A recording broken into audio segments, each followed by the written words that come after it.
میرے حضور نے ارشاد فرمایا جب کوئی شخص فوت ہو جاتا ہے تو اس کا جو سلسلہ اعمال ہے منقطع ہو جاتا ہے، عمل کے کھاتے کلوز ہو جاتے ہیں، لیکن فرمایا 3 سلسلے ایسے ہیں جو ختم نہیں ہوتے، 3 کھاتے ایسے ہیں جو جاری رہتے ہیں۔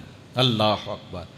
سب سے پہلے صدقہ جاریہ، دوسری بات میرے حضور نے ارشاد فرمایا علم جس سے لوگ نفع پائیں۔ اللہ اکبر۔ علم کسی کو سکھا دیا، وہ تسلسل باقی رہے۔ ہمارے استاد قبروں میں چلے گئے، لیکن آج ہزاروں طلباء کو اور لاکھوں عوام کو ان کے دیے ہوئے جو سبق تھے جو انہوں نے ہمیں پڑھایا آج ہم لوگوں کو بتا رہے ہیں، تو ان کی روح کو اس کی برکت پہنچ رہی ہے۔ پھر یہ ان کے استاد، پھر ان کے استاد۔ تو علم نافع یہ کبھی بھی کھاتے کلوز نہیں ہوتے۔ اور تیسری بات میرے حضور نے فرمایا نیک اولاد جو ماں باپ کے لیے مغفرت کی دعائیں کرتی ہے، یہ صدقہ جاریہ ہے، یہ کبھی بھی ختم ہونے والا سلسلہ نہیں ہے۔ میں کہتا ہوں کہ اولاد اگر نیک ہے، اہتمام سے دعا نہیں بھی کرے گی تو دن میں کتنی مرتبہ کہے گی ربنا اغفر لی ولوالدی، اے اللہ مجھے بھی بخش دے، میرے ماں باپ کی بھی مغفرت کر دے۔ ایک شخص کے 5 بیٹے ہیں، 4 بیٹیاں ہیں، 3 بیٹے ہیں، 4 بیٹیاں ہیں، تو اب سارے نمازی ہیں، تو روزانہ 5 نمازوں میں کتنی مرتبہ ربنا اغفر لی ولوالدی۔ تو اولاد والدین کے لیے اسپیشل دعا کرتی ہے جو ہے وہ نماز کے اندر، اور اگر اولاد صالح نہیں ہے تو نماز کے اندر دعا کرنا تو دور کی بات ہے، چونکہ وہ نماز نہیں پڑھتی، صالح نہیں ہے، تو دعا کیا کرنی ہے؟ ایسی اولادوں کو بھی میں جانتا ہوں جنہوں نے اپنی سکی ماں کا جنازہ نہیں پڑھا، سکے باپ کا جنازہ نہیں پڑھا۔ ویسے ایک ایسے بد نصیب کو میں جانتا ہوں جس نے واقعتاً ہی نہیں پڑھا، آیا ہی نہیں، قبرستان میں بھی نہیں آیا، لیکن بہت سارے ایسے لوگوں کو میں جانتا ہوں جو قبرستان میں آئے ہیں لیکن اپنے باپ کا، اپنی ماں کا جنازہ نہیں پڑھا، جنازگاہ میں کھڑے رہے، جنازہ نہیں پڑھا۔ آپ سوچتے ہوں گے کوئی ایسا بد نصیب بھی ہو سکتا ہے؟ میں کہتا ہوں ایسے بد نصیب لوگوں کو آپ بھی جانتے ہیں۔ یہ کون بد نصیب ہیں؟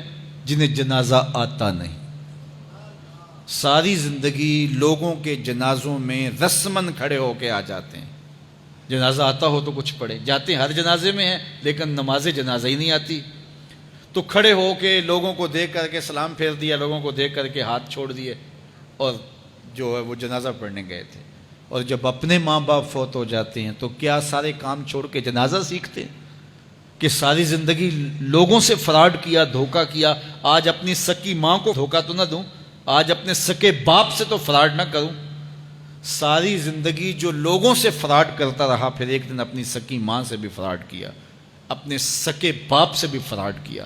اور مجھے بتاؤ شخص سے بڑا کوئی بدبخت ہو سکتا ہے کہ جو اپنی سکی ماں سے فراڈ کرے اور وہ بھی مرنے کے بعد، سکے باپ سے فراڈ کرے، اس کی لاش پڑی ہوئی ہو اور وہ اس سے فراڈ اور دھوکہ کر رہا ہو؟